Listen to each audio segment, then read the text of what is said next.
Beaucoup se pressent pour obtenir des grandes choses, beaucoup se pressent pour accomplir de grandes choses, et parfois par toutes sortes de voies et de moyens.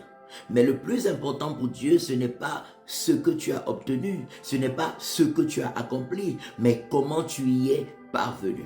Bonjour, la parole de Dieu nous dit dans le livre d'Ecclésiaste chapitre 7 verset 8 que mieux vaut la fin d'une chose que son commencement, mieux vaut un esprit patient qu'un esprit hautain.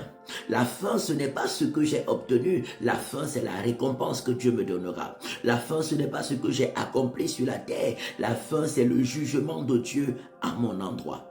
Dans le livre d'Ecclésiaste chapitre 3 verset 11 partie A, la parole de Dieu nous dit que Dieu fait toutes choses bonnes en son temps.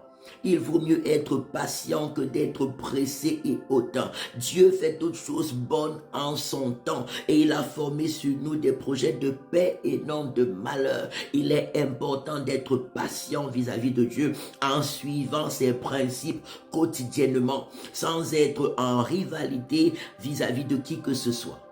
La Bible nous dit que même Abraham, Dieu a repris Abraham après qu'il ait eu Ismaël avec la servante de sa femme Agar.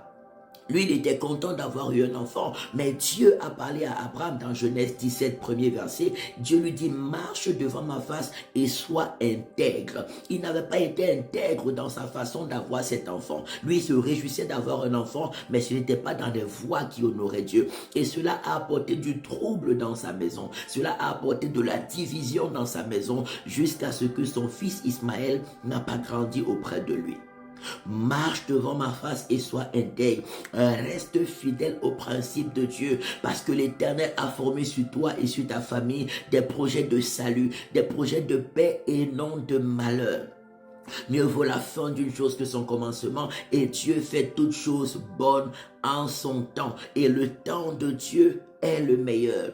Fais-lui confiance. Dieu t'aime. Il t'a réveillé encore ce matin parce qu'il veut accomplir ses desseins glorieux dans ta vie et dans ta famille. Tout ce qu'il te demande, c'est de rester fidèle au Seigneur Jésus-Christ de tout ton cœur, de marcher dans son amour et sa sainteté et de le suivre et le servir avec ceux qui l'aiment et le servent dans la vérité, conformément aux principes bibliques.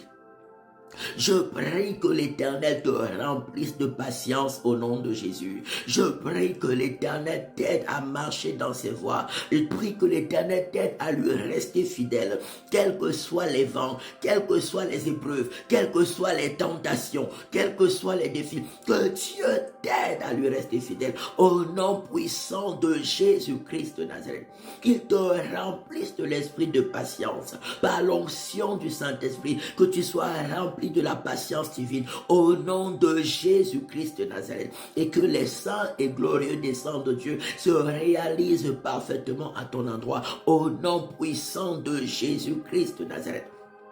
Jésus dit que tous ceux qui lui disent Seigneur, Seigneur n'entreront pas dans le royaume des cieux, mais uniquement ceux-là qui font la volonté de son Père qui est dans les cieux. Il dit en ce jour-là, beaucoup lui diront Seigneur, n'avons-nous pas prophétisé par ton nom? N'avons-nous pas chassé des démons par ton nom? N'avons-nous pas accompli beaucoup de miracles par ton nom? Il dit, je leur dirai ouvertement à beaucoup de ces personnes, éloignez-vous de moi, je ne vous ai jamais connu, vous qui commettez l'iniquité. Matthieu 7, verset 21 à 23. Le plus important, ce n'est pas d'avoir obtenu des choses. Le plus important, ce n'est pas d'avoir accompli les choses. Le plus important, c'est de rester fidèle au Seigneur Jésus-Christ jusqu'à la fin. À part demain, samedi 8 mars 2025, de 14h à 18h, nous serons à l'école Viner, rue de l'école supérieure 2005 Lausanne, pour des moments merveilleux de programmes de délivrance et de restauration des familles sous le thème la destruction des liens et des œuvres de mysticisme, de magie et de sorcellerie qui apportent beaucoup de blocages dans la vie des gens. Samedi 8 mars, de 14h à 18h et dimanche 9 mars, de 13h à 17h, entrée gratuite. Venez, on va passer des moments extraordinaires dans la présence de Dieu, dans la parole et dans la puissance de Dieu. Excellent début de week-end. Que Dieu vous bénisse abondamment. Que la patience de Christ soit votre partage et ses riches bénédictions au nom de Jésus-Christ de Nazareth. Amen, amen, amen. Et shalom.